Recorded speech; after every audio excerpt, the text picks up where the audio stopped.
Ladies and gentlemen, the American jury and Bulldog Nation, I use my platform primarily for two purposes, politics and law. And when there's enough topics to discuss on law, I want to do a special show on law and separate it out. Today, I want to first talk about a lawsuit that is in the middle of a trial in Susan DeLotte's courtroom in federal court.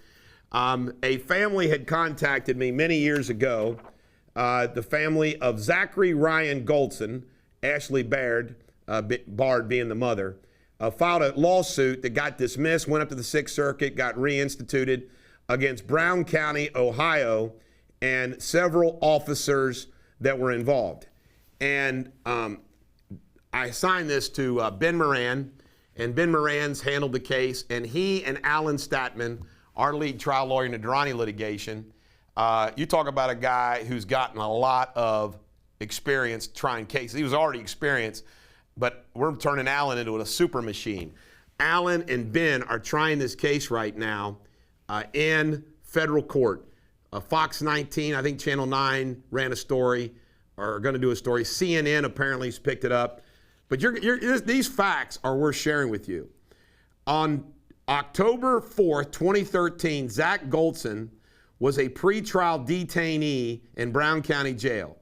He had swallowed various items earlier in the day and was taken to Southwest Regional Medical Center. He continued to complain of pain related to his early hospitalization. After leaving the hospital the second time, walking back to the cruiser, he had an altercation with one of the deputies. He was restrained, placed on his stomach in the ground, handcuffed behind his back. Dash cam video shows the deputies pulling his arms back, lifting him up off the ground. Now, this is a white guy. Officer, what's your name, trash? Officer, I'd like to break your effing neck. Officer, yeah, that mother effer is getting a welcome party when we get back to the jail. The coroner, he was later found hanging shortly thereafter in his cell. The coroner for Brown County ruled Goldson's death a homicide by strangulation, finding it would be physically impossible for the 6'1" individual to reach the sprinkler to tie the knots the way it was secured. Wow. When he arrived back to the jail while cuffed, he was pulled out cruiser, feet first, slamming forward to the ground with no way to stop the fall. He was taken to the cell where 15 to 20 minutes later he was found hanging. Pictures after Goldson was cut down show him handcuffed with his hands behind his back. This is a wild story. And the bottom line is, and you can't make this up, it's my understanding that they've offered no financial compensation. By the way, I'm pro-police. There isn't a single police officer that wouldn't watch this video and say, and read these facts and say, wow. They would say, wow. But let's see what the jury verdict does. It could be something else. By the way, Brown County is banking on the jury just to say, well, this guy was a bad guy. You know what? Aren't police officers trained to deal with bad guys? Look at those videos of people shouting all day long at cops in riot gear, and those cops just leave them alone. All right, next up, I want to talk about Warren Buffett. Donated $4.1 billion to some left-wing causes and has retired from the Gates Foundation. $4.1 billion. Now, why would I bring that up in a law segment? Warren Buffett's company, Berkshire Hathaway, owns Medical Protective. Medical Protective insured Dr. Durrani. There was $42 million in coverage. And to this day, Medical Protective refused, there's now a bad faith cause of action against them, to pay the $42 million to the 400 plus odd victims, which would amount to about $100,000 apiece. They refused to pay the $42 million.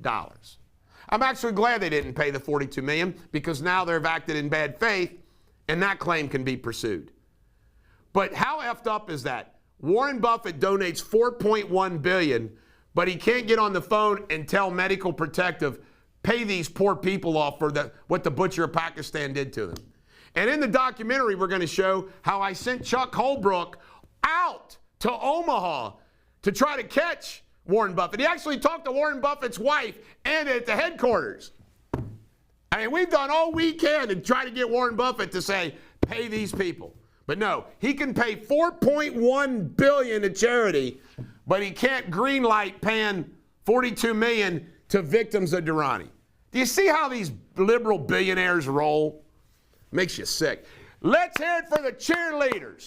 You can say F your school, F this squad, F your coach, F them all. The U.S. Supreme Court weighed in, and that little cheerleader won her case. Don't you love it? There's going to be more and more sassy little cheerleaders. I'm lucky. I'm married to a former cheerleader that's not sassy. Jim Baker. Boy, this is Jim Baker. You know, Tammy and Faye, Jimmy Baker. You know, his hair that he always had. You ought to see him now. He's got beard, no hair on top. This guy is shameless. He just settled a case where he came up with a COVID cure. I mean, you talk about, this is the original snake oil salesman stuff. He actually started selling something for a COVID cure that doesn't exist.